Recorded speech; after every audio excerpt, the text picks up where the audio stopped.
Health experts say children and adolescents spend a lot of time in front of screens over the summer, often because they have more time on their hands. In today's Your Health Minute, Mandy Gaither has some ways to beat summer boredom. If summer break is starting to lose its sizzle, you're not alone.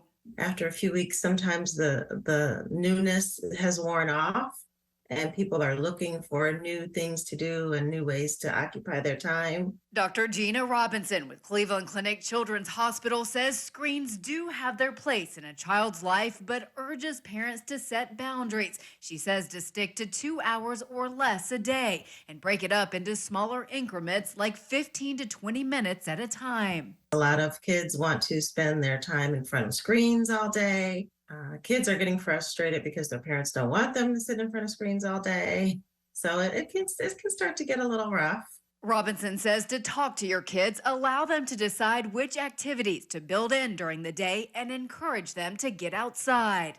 Bubbles and sidewalk chalk and jump ropes and hula hoops and just things that you can do right outside in the yard if you have a yard available or a green space available.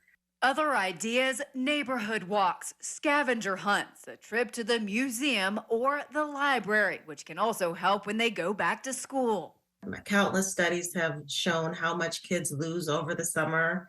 Robinson says play dates are also a good way to keep kids entertained and to keep them being social. Isolation can lead to a lot of depression, a lot of anxiety. It's human to want to connect with people. For Health Minute, I'm Mandy Gaither. Robinson says if you need help finding things for your children to do, ask neighbors, friends, or those who work at the local library for ideas on what might be going on in your area. According to Consumer Reports, the amount of certain heavy metals in baby food are getting lower, but the overall risk hasn't changed in the past 5 years. The amount of lead, arsenic, and cadmium in baby foods appears to be on the decline. However, there are still concerns, particularly considering declines in certain heavy metals were offset by increases in others. Long-term intake can cause health and developmental problems, including lower IQs and ADHD.